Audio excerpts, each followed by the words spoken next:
Yeah. Good morning and welcome to this week's edition of NCompass Live. I am your host, Krista Porter, here at the Nebraska Library Commission. NCompass Live is the Commission's weekly webinar series where we cover a variety of topics that may be of interest to libraries. We broadcast the show live every Wednesday morning at 10 a.m. Central Time, but if you're unable to join us on Wednesdays, that's fine. We do record the show as we are doing today, and it'll be available for you to watch later at your convenience. And I'll show you at the end of today's show where you can access all of our show recordings. Both the live show and the recordings are free and open to anyone to watch. So please spread the word, share with your friends, family, neighbors, colleagues, anyone you think might be interested in any of the topics we have on NCompass Live. For those of you who might not be from Nebraska, the Nebraska Library Commission is the state agency for libraries in Nebraska, so similar to your state library.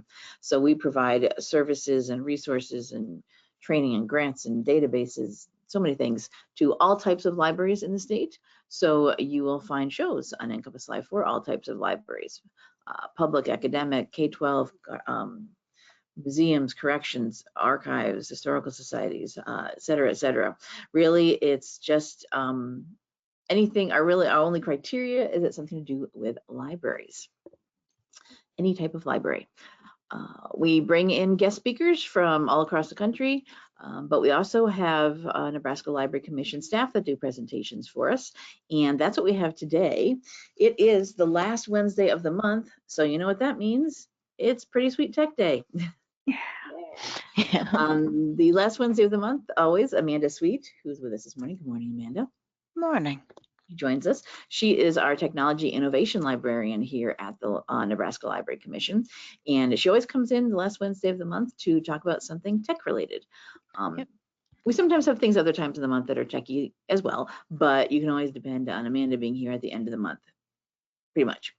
We have a change in schedule for next month, but that's out of the ordinary. Yeah. No, the month after, March. It's March. March. Yeah, not next month. Yeah, March. She'll be here a But week I'll early. be out doing techie things, so that counts. Yes, Yeah. the libraries in conference is happening in DC the last week of March. So Amanda will be at that, but so she'll be with us the week before that. It's true. But anyway, let's talk about today. We're going to be talking about STEM and tech for career exploration. Yeah. So I will hand it over to you, Amanda, to just tell us all about how we can do this, get our careers going. Cool. So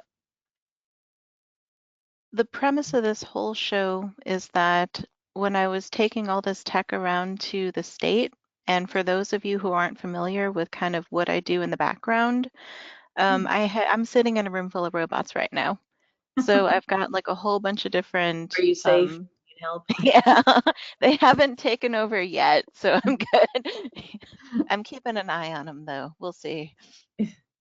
So I've got like a bunch of robots. I've got some like virtual reality stuff. I work with a lot of AI stuff. AI is just slightly taken over the world, but we all knew that anyway.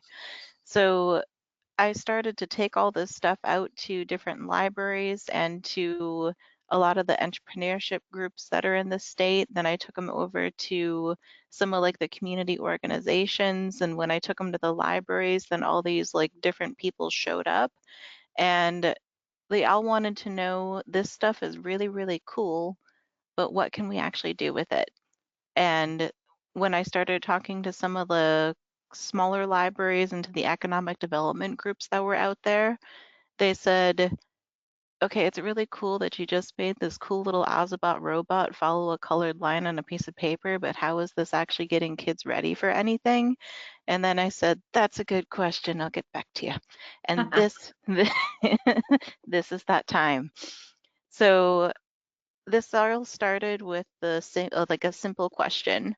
I was doing a tech gadget roadshow, and I think this one was at the Computers and Libraries, where I asked people if you were to train 20 different coders through these library programs, where would they actually work? Where would they go?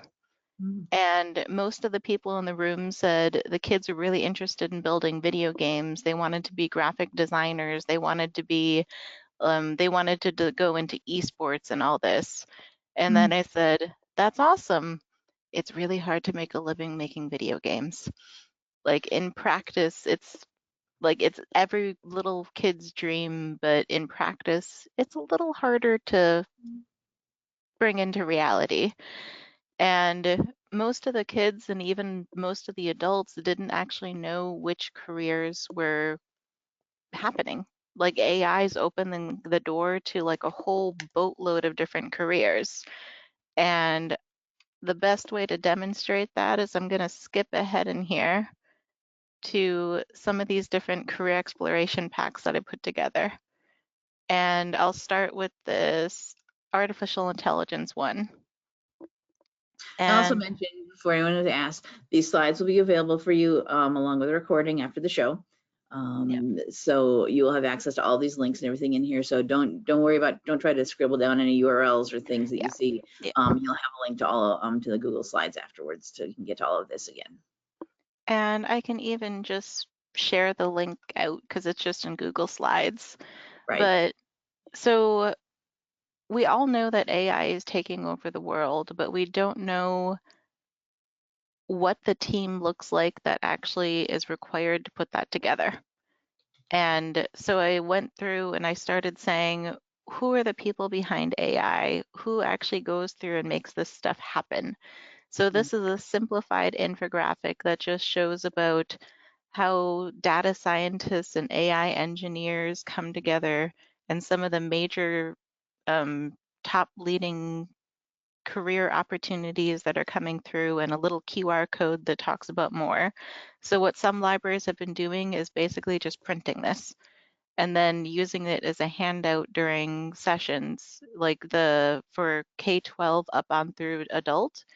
And this is just like a reference point that says we're going to use this to start a dialogue about we're going to do this simplified activity using this Finch 2.0 robot. We're going to dig into machine learning and kind of understand how that technology works.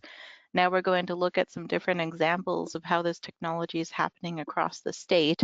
And I have a whole innovation database that actually shows what that looks like. So you don't actually have to do the research to find out what that looks like. You can just click the link and it's there. So this is, and instead of jumping to the slide, it's actually easier to go to my Google Drive. Innovation database. So this database is actual organizations in the state and the technology that they're using, along with articles and videos about how that technology is making an impact in that organization. So if you do an activity with drones, you can go search in the technology section for drones, or you can search for artificial intelligence or any of these different things to find out what this looks like. And then when kids or adults or their parents or the economic development group is asking you why this stuff actually matters and how this simplified activity is going to be helping to introduce real life skills that people are going to be needing, and you're trying to justify the purchase of new equipment or the purchase of, or just that the program exists overall, you can use stuff like this to say, we need this stuff because we want kids to have good jobs in the future. We need this stuff because people don't have access to this technology otherwise. We need this stuff because we want kids to have a better future and have the skills to be able to build a better future for themselves. And if kids don't know about drones or AI or how it actually works in the real world or how the technology is made, then they can't be the ones who are going to use it better in the future.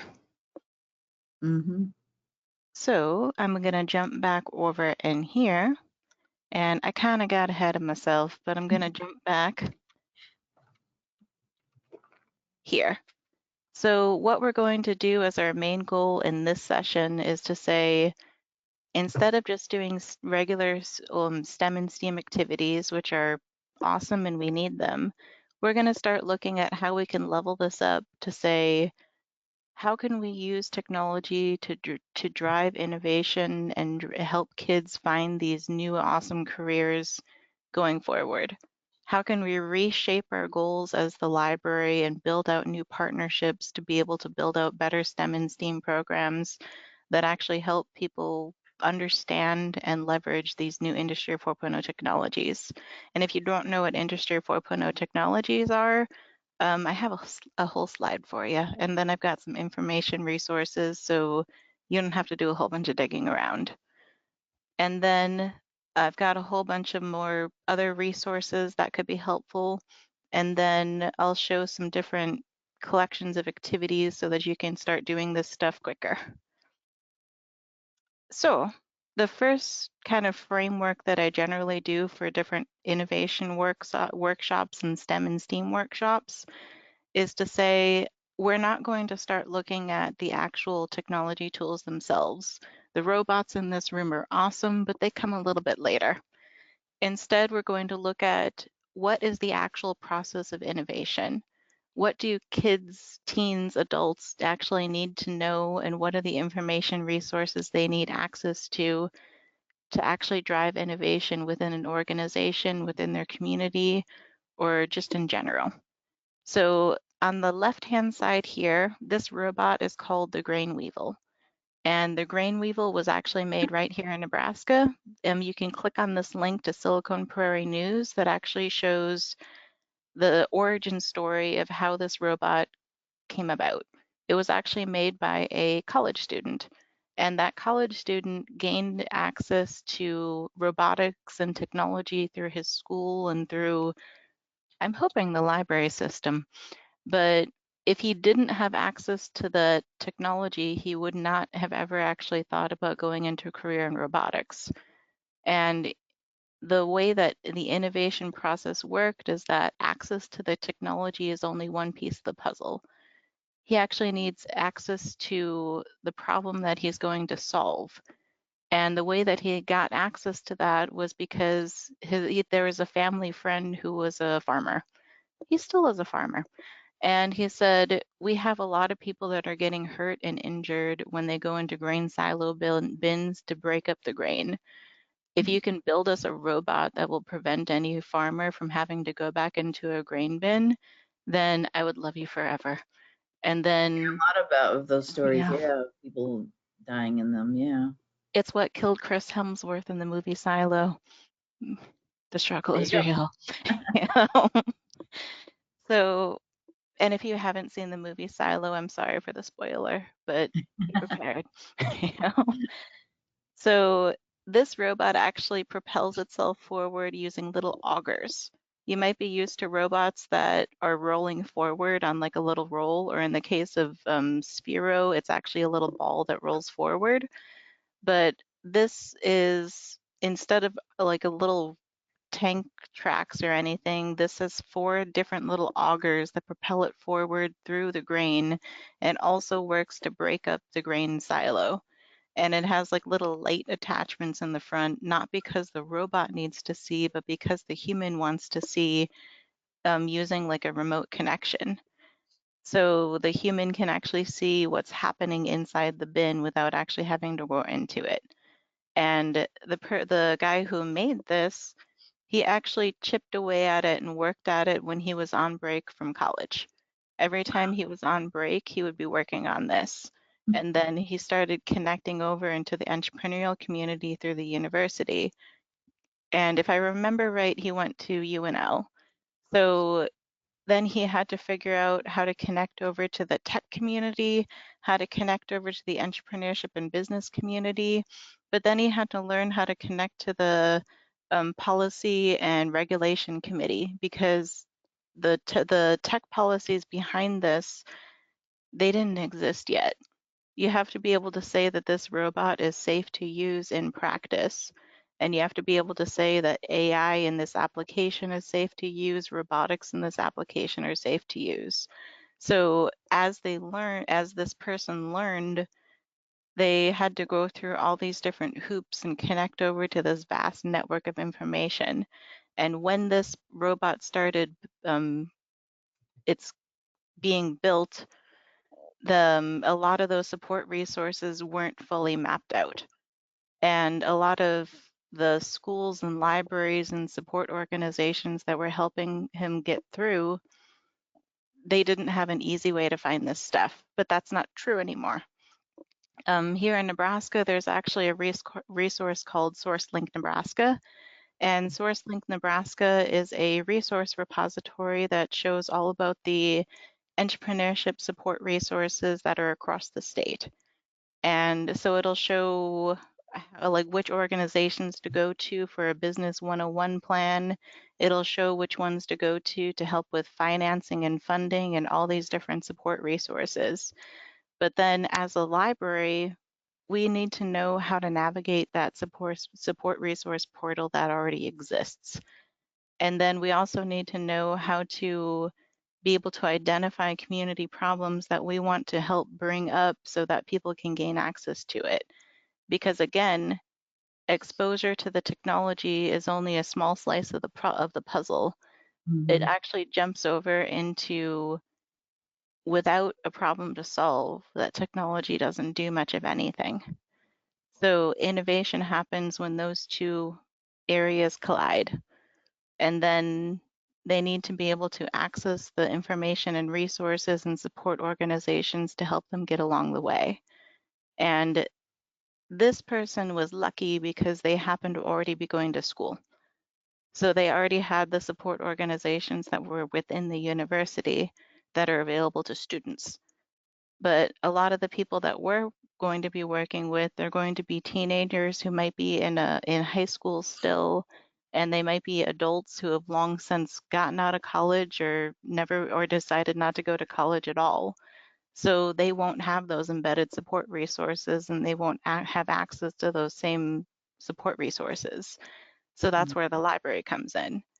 And we need to know about which organizations and which resources exist so that we can get people over to those support resources and start hosting different workshops and bringing in guest speakers to let our communities know that this stuff is a thing. So this is the process of innovation so that you have a reference point to know what we're actually tangibly trying to help people do. And also read the article, it was actually pretty cool.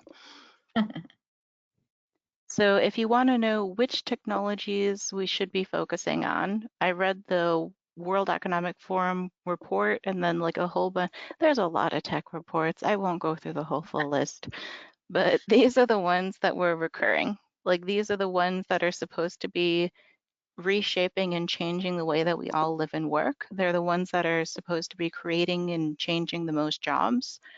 And a lot of times we think about these independently, but in practice, they actually braid together and wrap around. So for example, manufacturing is one of Nebraska's biggest industries.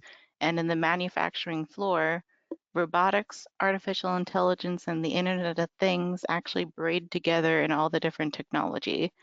The robots that are on the manufacturing floor are baked together with artificial intelligence so that the robot doesn't have to be told the precise movements that it needs to do its job. It can just be, it'll learn by example. So for example, there is in research and development right now, and it's starting to actually go into more actual businesses, there's like a little robot arm similar to the robot arm that's in that clip art photo right there. And traditionally, you would actually program the robot arm by saying, rotate the arm 45 degrees, close hand, and then rotate back up 45 degrees, swing on the swing to about 50 degrees left, and then rotate down. So you would actually hard code it so that you would know the precise measurements. But humans don't always work that way. The world isn't always that neat and tidy. So instead, they started making it so that there's a little sensor that's on the robot arm, and that sensor can detect which angle that arm is at. So instead of hard coding it, there's a human that will grab that robot arm and it'll manually push it to where it's supposed to be. And then it'll give it multiple examples just by pulling that arm and pulling it down so that that robot knows what angle it's supposed to be at and under what conditions that movement is supposed to happen. And then next time when those conditions are met, the robot knows exactly where to go. So that's how machine learning works. Instead of telling the robot specifically step by step how things are supposed to go, instead you give it examples and it learns by examples to make better decisions based on the environment around it. And now, whenever that those conditions are met again, the robot just knows what to do because you gave it enough examples so that it was able to learn properly. And that's also what makes robots go haywire too. Because if you remember the self-driving car incident where there was a car that was trying to drive through the snow and it blew through a stop sign, and they found out that it was because that stop sign was covered in snow. The car is able to recognize a stop sign that was just the regular red octagon, but Mm-hmm. it didn't know how to do it in different climate, like different, whether it was raining or snowing or whatever. So they had to go back and retrain it so that instead of just giving it examples of a regular plain stop sign, you give it examples of the stop sign covered in snow, the stop sign covered in torrential rain, the stop sign covered in different, um, like going out in different weather systems and taking examples of that stop sign in different areas. And the same with like traffic lights and different stuff like that. So that's how that robotics and artificial intelligence kind of braids together. And the Internet of Things kind of comes into play when you're able to interact with that robot remotely. So when you're able to use your phone to be able to command that robot to do different things, like switch it over to saying, instead of picking up this bolt and screwing it in every time, we're going to switch tasks and you're going to pick up this screw and screw it into here. And when you can control that using an app on your phone is communicating with the robot over the internet, and that braids in the Internet of Things. And then, so that is sort of like the little triad of how those all work together. And then you also tie in the app and software into that. So this is how it gets more complex and you need more people to be able to build out these different technology solutions. So when Mm-hmm. we're teaching kids about robotics, you're not just teaching them about robotics, you're teaching them about how this whole cluster works together. So you're actually teaching them robotics, AI, Internet of Things, and apps. And instead of teaching these separately like we do now, we're trying to encourage people to look at them as a whole big cluster because that's what they are. And so there's like different little ways that all this different technology kind of braids together in different ways. Like drones and IoT come together, and some people call robots and drones under the same umbrella, but it's a whole thing. We have more slides here, people. So what I did was cluster all these different careers into different categories. And in order for technology to come into existence, we first have to say that there's a whole cluster of jobs that are just people in research and development. These are the people working for universities, they're working for Google, they're working for IBM. They're the ones that are actually creating the technology that doesn't yet exist. And these are the people that are making like the little circuits on your computer and making them smaller and smaller, but go faster and faster. They're the ones that are trying to find different ways to make semiconductors. They're the ones that are building the machine learning models so that you can go to Google's Teachable Machine website and you can build a training model using a few clicks of a button. And because they're the ones that make it easy enough that the average user can do it. And the fun fact of this is that 90% of the technology that goes through research and development never sees the light of day. Hmm. And it's because if a technology doesn't solve a problem, we don't have a use for it.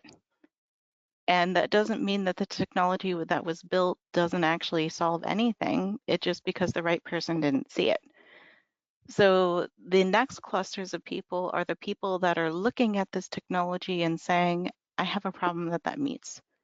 So there's the the entrepreneurs and the innovators that are looking at this and saying, I just saw that drones work and now I have this problem where I have a whole bunch of firefighters that are going out and starting precision burns, and it can be dangerous for that firefighter to go out and do that. And it's not always a firefighter, it can just be a trained professional. But they said, what if we actually just had a drone that flew overhead and dropped a little ignition bomb on the space and ignited the precision burn so that there wasn't a actual human in the danger zone. Mm-hmm. And that actually came out of that actually I think came out of UNL too. But they built the drone amplify, and I think they changed the name of it again later. But they said these were the people that looked at this technology and said, I have a use for that. I'm going to make something out of it.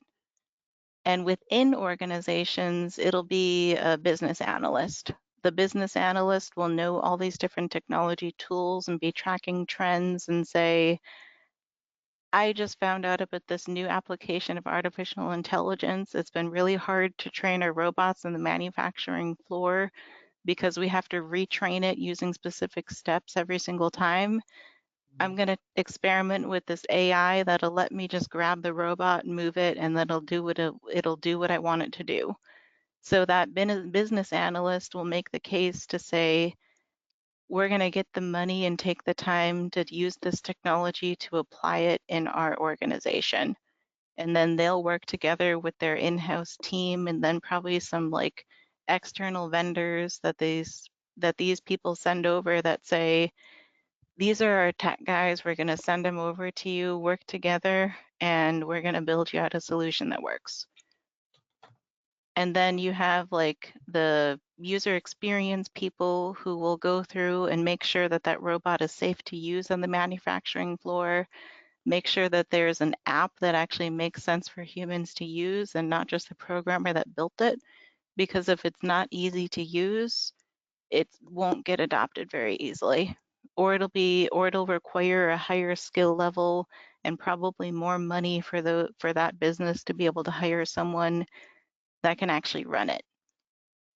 So UX makes it easy, safe, and awesome. Hmm. And then the installation and maintenance people are the ones who will actually take the robot and put it into the manufacturing floor and set up a space so that everything functions. Robots aren't running into each other. Humans aren't running into robots, and humans and robots are working well together. And that might also work together with a UX designer that's designing the space requirement. And then the programming and operation will be the people that come in and actually operate the robot. And the software developer will work with the UX designer and the business people to develop the platform in a way that actually works. So the developer will say, I'm going to talk to the UX people, the marketing people, and all these other analysts and everyone on the team to build it in a way that functions. And then the quality control people will run through their checklist and say, we know this is safe, we know that this is functioning, you failed this test over here, so before we can give you your green light to go, you need to fix this, this, and this so that robots aren't accidentally smacking into people. So, you know, so that's sort of like an example of how these all come together. And you can also use this as like a infographic to be able to hand out to show the different types of tech careers that are out there, from the creation of technology out through the experimentation, design, and then this installation maintenance programming is just when technology exists and is already running well, these two will go through and just make sure that the technology that exists is running and functioning on a day-to-day basis. And then the quality control person will probably be there at the start and then throughout the entire process to make sure that things are still going okay. Sometimes it's just someone who's brought in from like a consulting firm if there's not like a lot of tech. So this, I already showed kind of an example of what it looks like, but these are the infographics that you can just grab and use in your library. And I showed the artificial intelligence one, but I didn't show all of them. So I'll go back in here and I'll say, I'll do this one last. So this one you'll see was the one that you saw before. So this is kind of the little cluster that meshes over with this slide here. And then you jump over into saying, what are the steps that it actually takes to make machine learning happen? And it goes through and says, you're going to figure out what the problem you're actually solving is. You're going to go through and find out how machine learning actually solves the problem the business is facing. You're going to go through and say, which data is required to be able to solve this problem? Do we have that data or do we need to create it? In this case, do you already know which angle range the robot needs to be able to pick up a screw and screw it? Or do you need to be able to gather that information? And then building out the machine learning model, putting it out into practice, testing it, updating it, and cycling back through. And then these are like the specific careers organized by department. And then these are some different applications of machine learning out in the real world. And this is just a simplified definition of what AI, machine learning, and deep learning is with a QR to learn more. And I said that I would do this one last because this is what actually puts it all back together. So I was talking about how this technology, we're trying to say that on the right-hand side here, we have a simplified activity that we do here in the library. And my go-to example is most people see the Ozbot robot following a colored line and saying, this is cool, this is fun, this is easy, but why do we need it? In this infographic, we actually follow it back to the task that is done by a real robot in the world and how this simplified skill feeds into the more complex robot. So this is the bionic hive squid. This is a robot that's actually used on the manufacturing floor. This robot will follow a colored line on the floor and use QR codes to be able to know when to turn. And then the robot will climb. It'll actually follow these little rails on the shelf, climb the shelf, and then use grippers to be able to pick up a box. And then it'll follow that little grid line on the floor again to be able to take the box where it needs to go. So it uses this QR in real life, it uses the QR code navigation, but we're introducing that skill using the Ozbot Evo because this robot in real life, what do you know? It's following a colored line. Yes, I it does know. the same thing. Yeah. And so the Ozbot uses color codes that you actually draw using a marker on a sheet of paper, but this uses QR codes. Same concept, just different application. I didn't know you could use QR codes to give instruction like that, but I guess it makes sense. You can make a QR code be anything, you know, on the other side, on the other end. Yeah. Pretty much, yeah.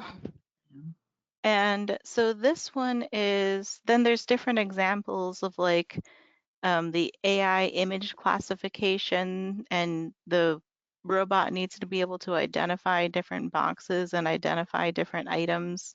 It needs to know when there's a human standing in front of it so that it knows to stop instead of just keep plowing into him.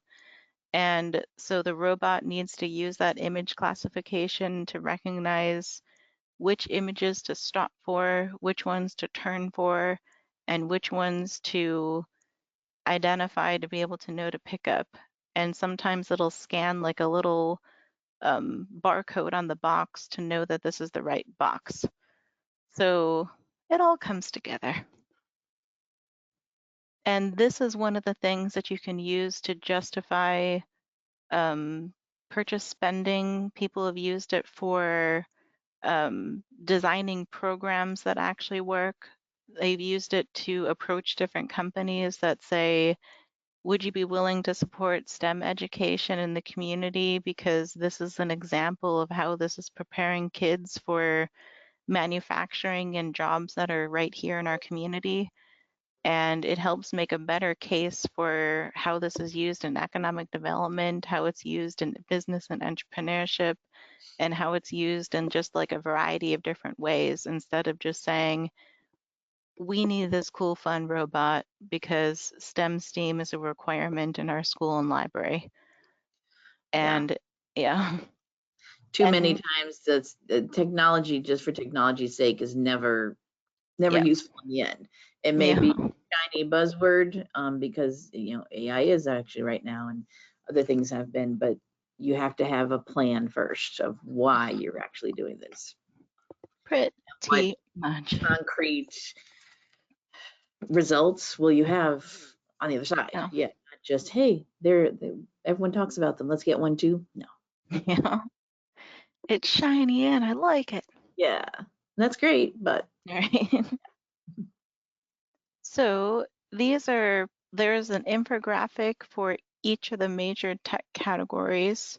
So you can print these off, hand them out to your local economic development group or your local business group, and then try to uh, make the case for a small STEM program and build out your budget, do what you got to do.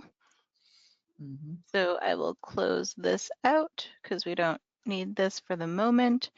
You can also use this as an example of how the simplified activities can be, you can use these for like wraparound programming. And after you've done like a simplified robotics activity, you can pull up some of these robot videos and ask kids to go through this or ask adults to go through this and start talking about where this stuff is actually used and start saying, can you see yourself in any of these spaces? Like what interests you, what draws you? Some people are going to be interested because they can make the robot do what you want it to do, but there's a layer outside of that that says robots are actually used in the wider world too. They're going to be used for precision ag. They're going to be used to keep firefighters out of harm's way. There's a virtual reality app right now that's used for wildfire training so that you can learn and immerse yourself in that like hardcore environment before actually going out into the like just going whole hog out into a real wildfire and trying to do trial by fire. I guess that is literally, but so that actually just makes it safer and kind of vets out if people are actually cut out for it, because not everybody is. And I'd Mhm. rather learn that in an app than with a firefighter freezing up in the middle of a, Live and in yeah, person. Absolutely, yep. yeah. And they started using that in the Offutt Air Force Base. So yeah, it's out there. So I also pinpointed, and you might already know this just because of looking around your community, but I pinpointed the top 9 Nebraska industry sectors so that you can start using this as a framework to start choosing activities and examples. This might look a little different for your community, but just as like a generic example, I use this as a framework and then linked over to the source, the Chamber of Commerce, that shows exactly what the numbers are behind all this in case you're curious. And then I also pinpointed the high priority statewide problems that have been chosen by multiple different organizations as like being the thing to solve. And affordable housing is probably one of the biggest ones right now. And some of these problems are going to shift and slide as different things change, like out in the wider world. But as of last year, this is what was true. And affordable housing is probably still going to carry over. Childcare is definitely going to carry over. We do have an aging population, and that is not going to be changing anytime soon. So that's been a high priority for a while. And that's why I started mapping. These are the organizations across the state that are working on affordable housing. So if your library is looking to start partnering with different organizations to be able to build out better programming and drive innovation toward these spaces, one of the first steps is actually identifying which organizations you should actually be reaching out to.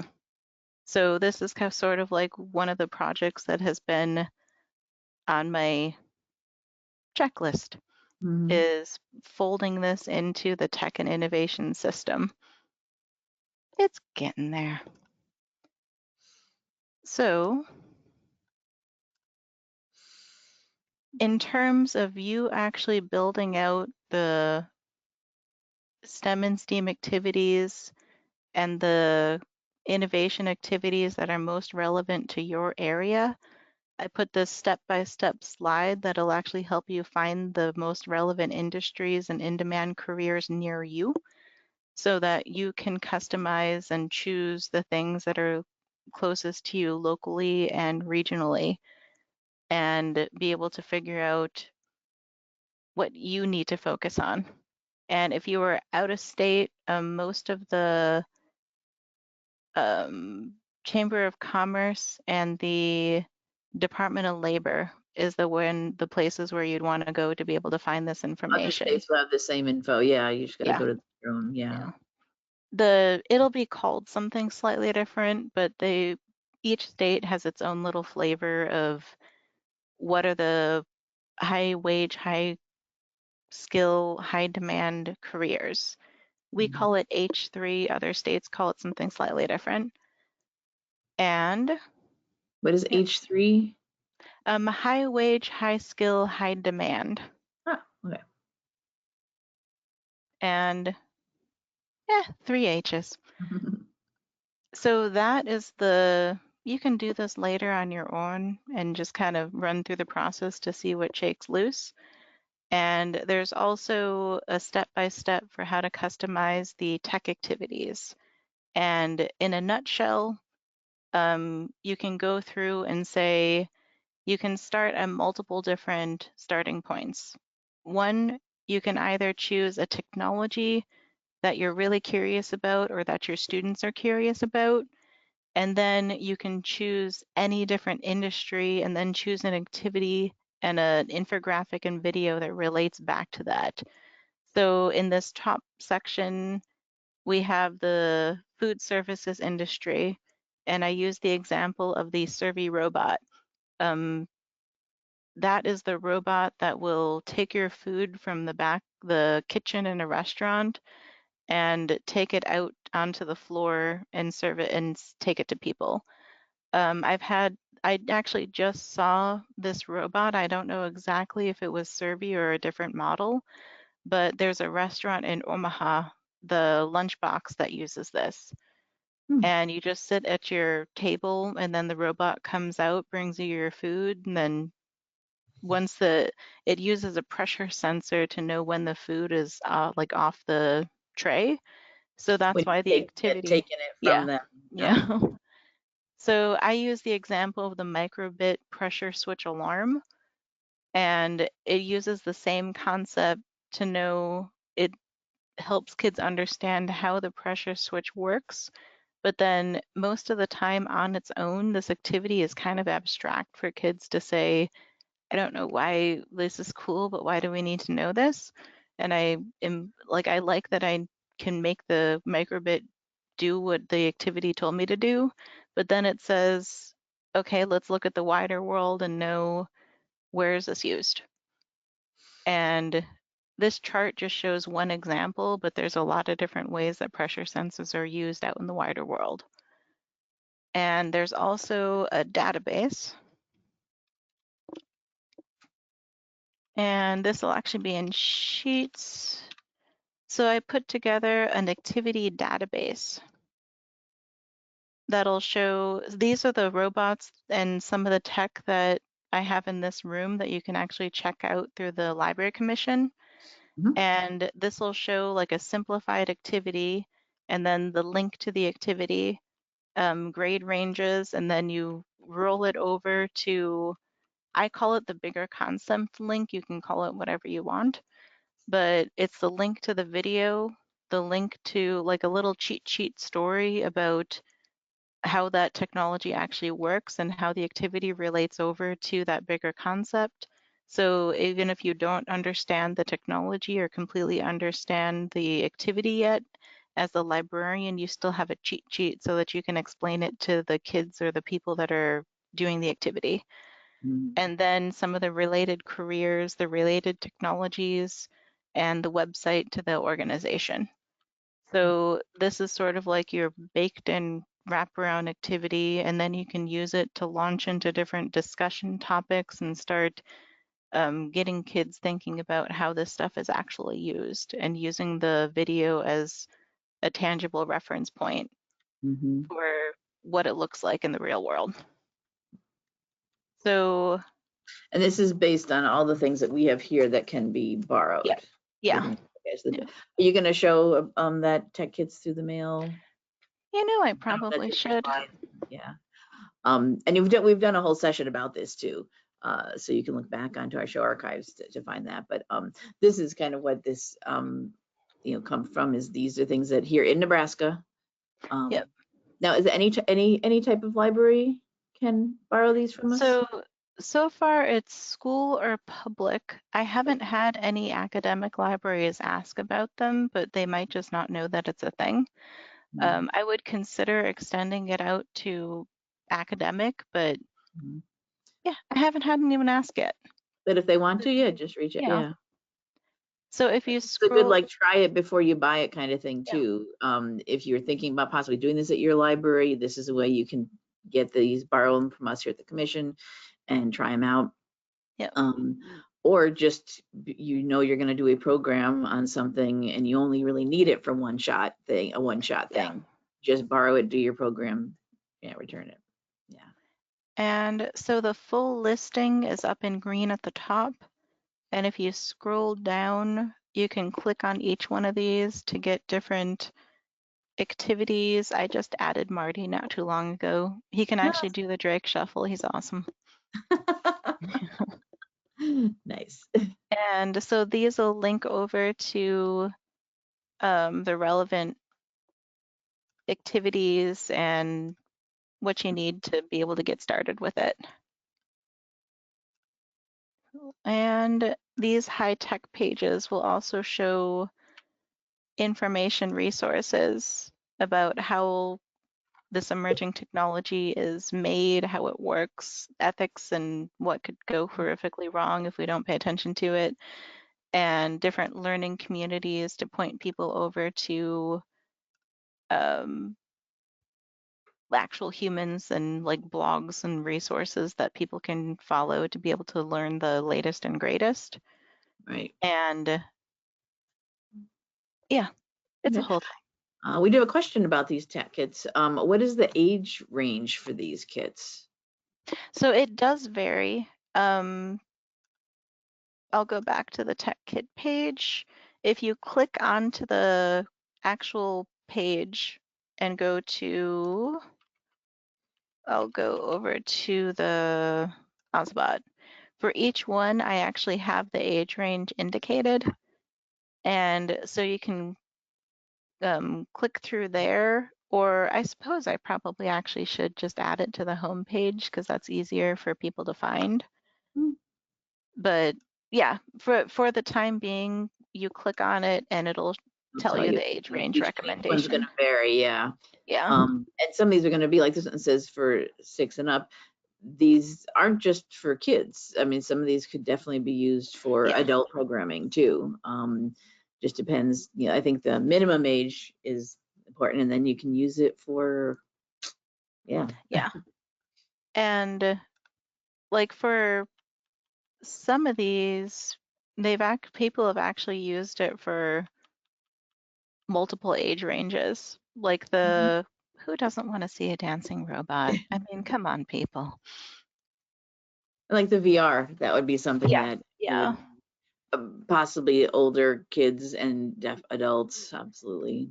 And Drone. the Finch actually is one of the robots that'll connect over to Google's Teachable Machine. So they've actually used this in high schools, colleges, and just out in entrepreneurship groups to show how machine learning works and how machine learning software can connect over to an actual physical robot. So I actually programmed this robot to be able to navigate a maze using voice commands and then using um, hand controls, and then randomly I decided to use pictures of like stuffed animals. So yeah, so yeah, there's a bunch of different ways that you can use that. And okay, we've got 6 minutes left, so let me plow through some of the rest of these so that you know some of the other resources that are available to you. And then I also included a brief tech reference interview so that you can start using these questions to build a better understanding of what your community needs in terms of tech for entrepreneurship, innovation, and different stuff. There is a more fleshed out version of this, but that is probably like a separate session just because it can get a little detailed. Mhm.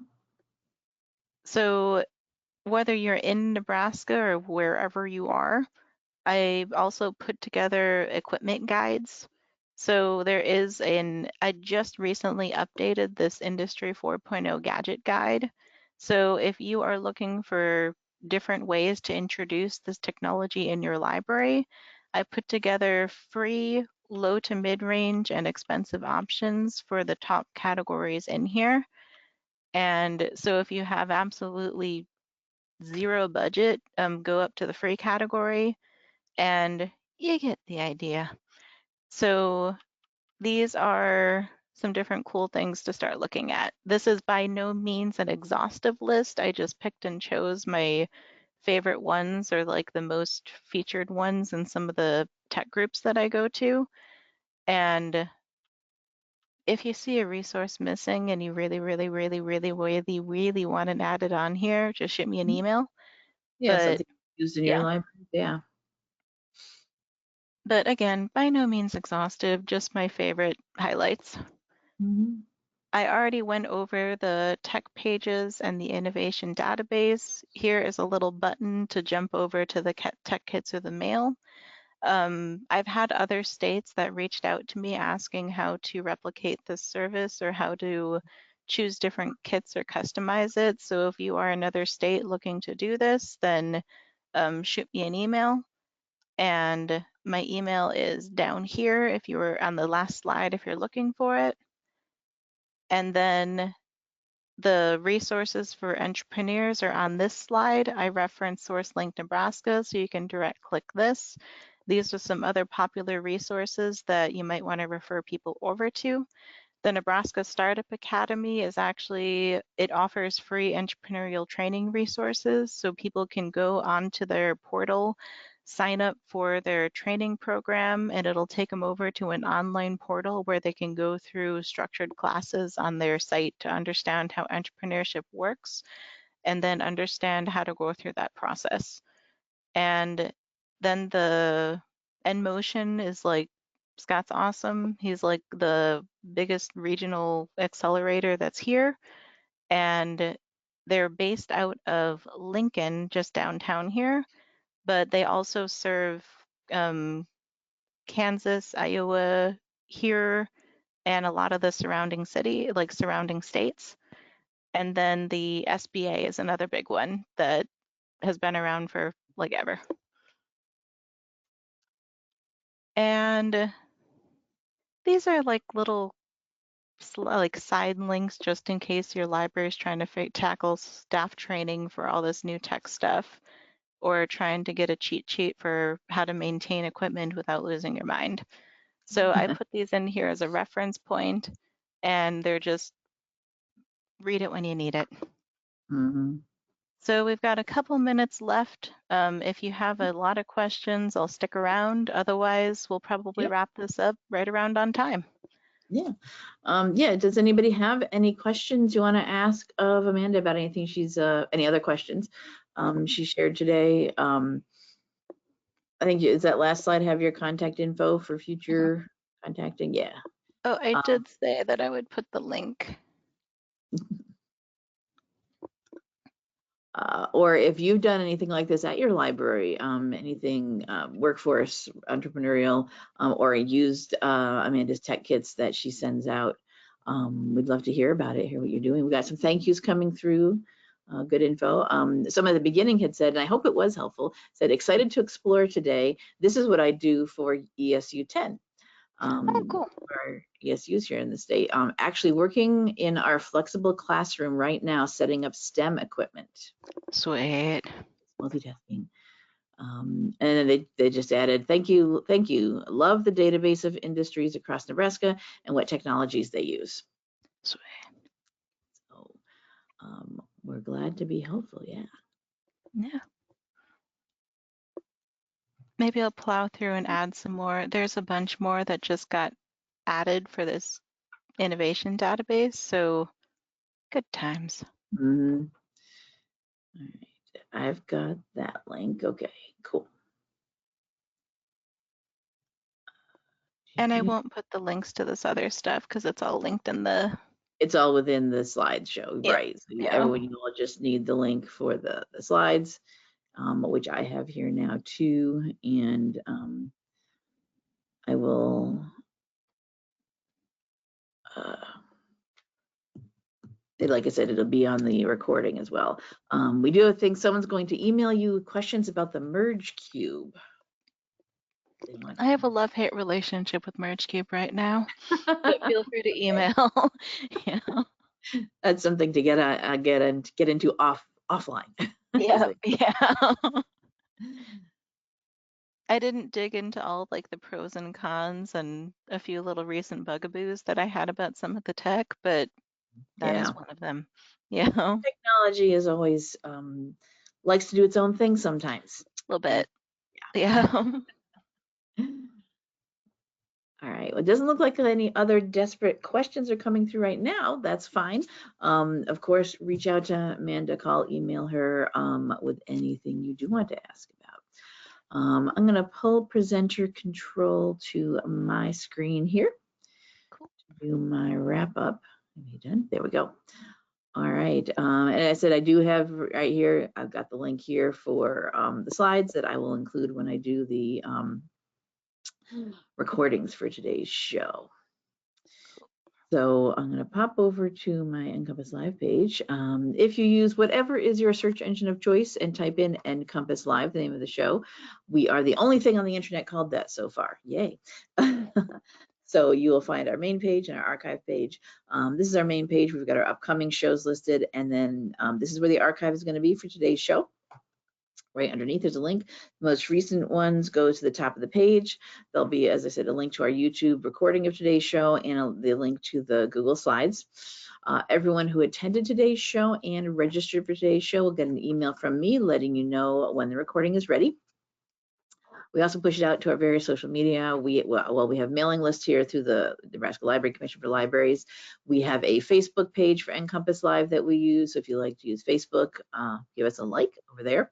So we do reminders for the show, meet presenters. So here's the one for the recording of last week's show.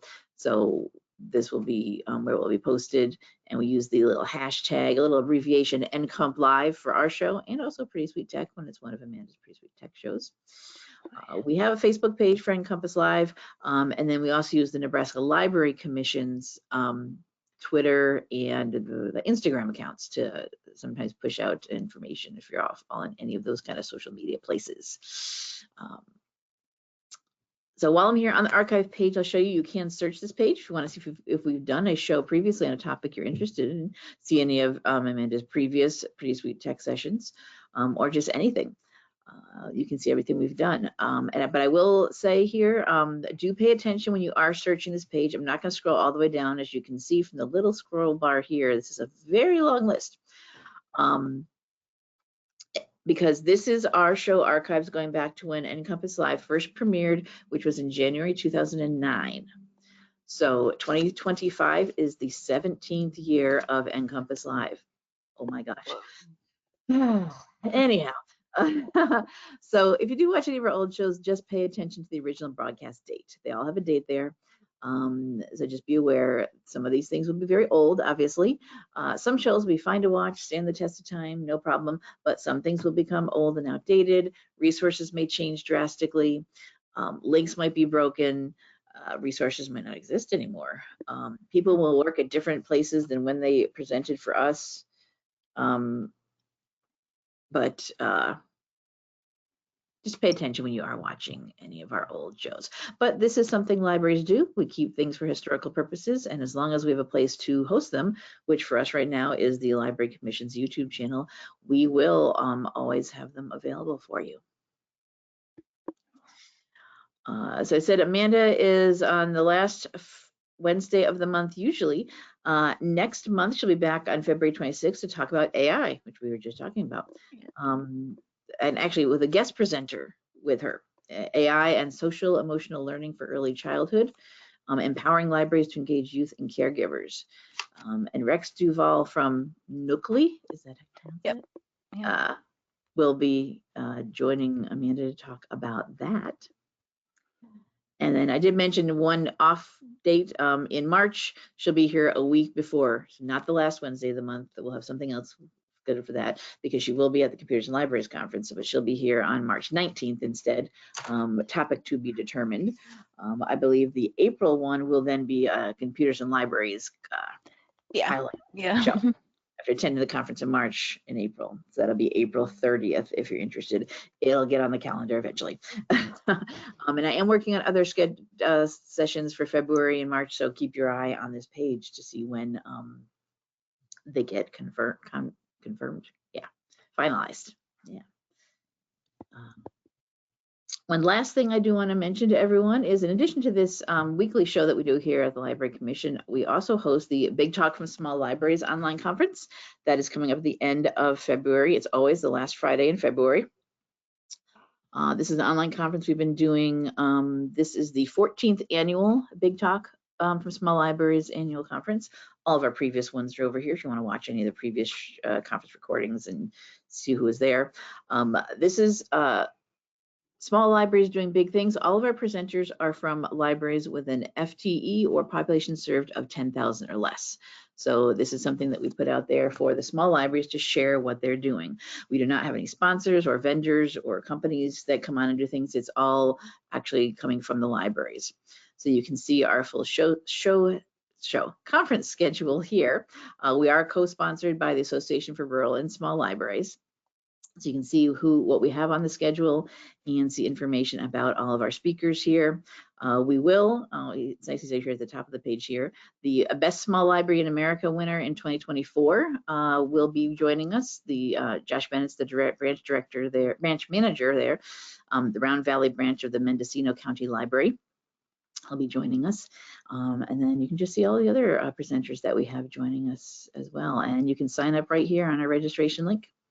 That'll bring you to our system to sign up for that. So February 28th, 2025, it's an all-day conference, 8:45 a.m. to 5 p.m. We do record the whole day, and then the recordings are broken out into individual recordings, so you can watch each one at a time. You do not have to sit through an 8-hour recording. Each one is broken out separately. So don't panic about that. So please do sign up to join us or watching the previous recordings. We'd love to have you there at Big Talk from Small Libraries. So that, I think, will wrap it up for today. Thanks so much, everyone, for joining us and being here today. Thanks again. Good to see you again, Amanda. And we will see you back here on February 26th. Next week, we are talking about fostering healthy communication in your library. This is actually a session that we started doing. We did have scheduled in December, so you might recognize this. Jessica Chamberlain, the director of our Norfolk Public Library here in Nebraska, she was on the schedule to do this in December, and we did start the show, but she was recovering from an illness, a cold, and she just was unable to keep going. She couldn't talk. So we stopped and said, nope, that's okay. Let's not struggle through. So we rescheduled her for next week. So if you had started watching that one and you realized we didn't finish, or if you wanted to attend this one and didn't get to, you will be able to see it next week. So that is next week's show. All right, thank you, everybody. And hopefully we'll see you all on a future episode of NCompass Live. Bye-bye.